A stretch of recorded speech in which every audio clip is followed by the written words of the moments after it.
You crack into the world as a trembling, egg-wet hatchling, blind to the sun and stumbling over shards of your own shell. The air is warm and heavy, smelling of earth and fern. Your first breath feels sharp and electric, and your first sound, a squeaky grunt, announces your fragile arrival into a landscape both beautiful and brutal. You are born in a clearing fringed by cycads, under the dappled shade of towering araucaria trees. Somewhere nearby, your siblings are hatching too, their tiny chirps competing with the hum of insects. But you are not alone. Your mother, a formidable Carnotaurus, towers above you, her keen eyes scanning for danger. Her skin is a patchwork of dark reds and browns, blending with the undergrowth as she moves. Her stubby arms seem useless, but her legs, strong and swift, promise protection. She sniffs at you and your siblings, nudging you into the brush where safety might be found. You sense her tension, and though you don't understand why yet, it will become clear soon enough. This world does not wait for the weak. Your first days are a trial. Food is a struggle. Soft scraps your mother offers from her kills. You learn to swallow fast, lest a sibling snatch the morsel from you. Danger lurks everywhere. Ankylosauruses, those walking fortresses of the forest floor, stomp past in herds, oblivious to your existence, but terrifying in their sheer bulk. Above, Quetzalcoatlus soar like shadows across the sun, their sharp beaks ready to pluck a careless hatchling. One afternoon you wander too far, distracted by the shimmering wings of a dragonfly. A rustle in the bushes sets your heart racing.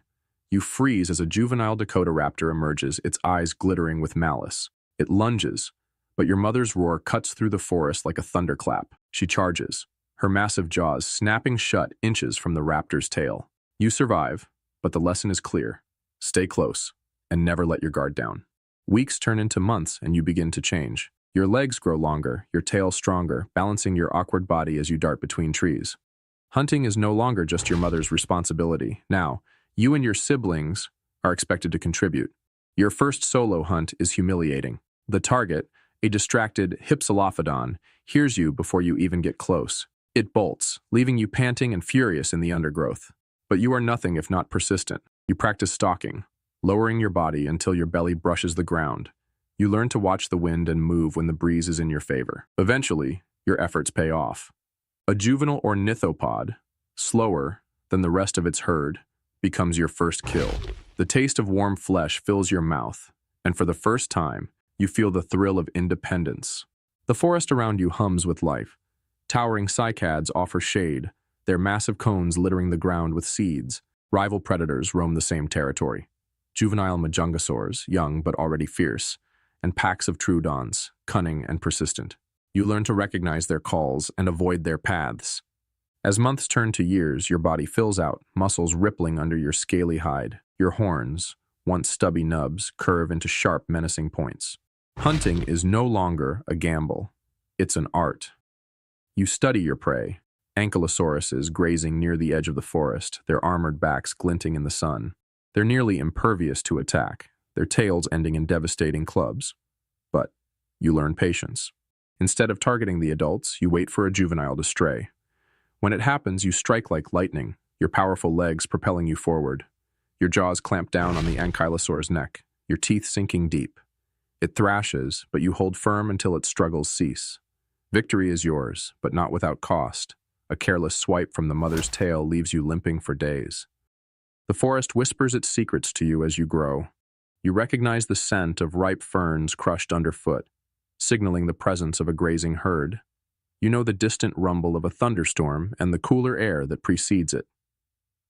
And you've learned the songs of the night, the mournful calls of far-off predators, the rustle of unseen creatures moving through the dark. Adulthood brings new challenges.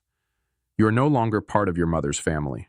Your siblings, once your closest allies, are now competitors. You carve out your own territory in a corner of the forest where the undergrowth is thick and the prey is plentiful. Marking your boundaries is instinctive, scratches on tree trunks, scat left at key points. But holding this territory is another matter.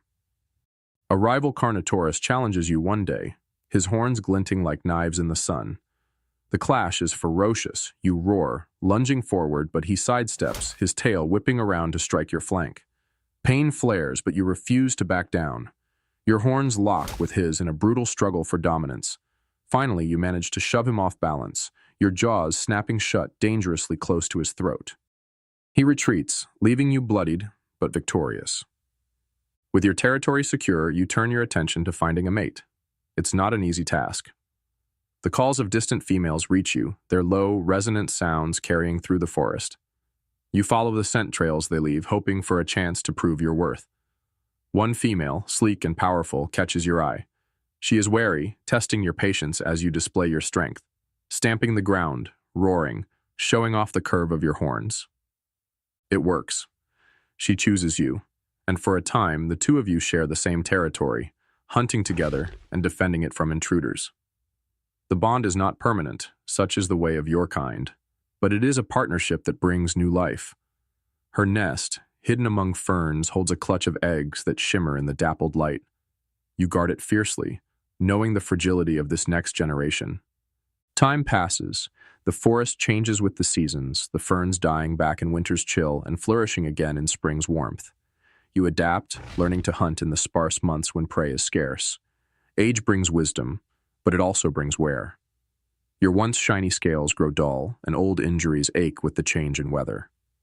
One day you face a younger Carnotaurus, his horns sharp and his stride confident. The fight is inevitable.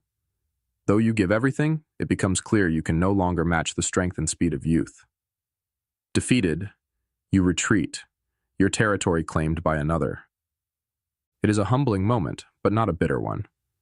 You find a quieter part of the forest where you can live out your days. The roar of the younger Carnotaurus echoes in the distance, but you no longer feel the need to answer. Instead, you watch the forest with a new perspective, noticing the way the light filters through the trees, the way the wind whispers through the cycads. Your strength wanes, but your mind sharpens. You recognize the patterns of the world around you, the endless cycles of growth and decay, victory and loss. One evening, as the sun sets in a blaze of orange, you lie beneath a towering araucaria tree, your breathing slow and steady. The sounds of the forest fill your ears, the rustle of leaves, the distant calls of predators, the chirping of unseen insects. You are no longer the powerful hunter you once were, but you are at peace. The forest has shaped you, challenged you, and embraced you. As you close your eyes, you understand that your story is just one of many, part of a world that will continue long after you are gone. Somewhere, a new Carnotaurus is hatching, its squeaky grunts announcing its arrival into the wild. The cycle continues, and so you rest, a part of the endless rhythm of life.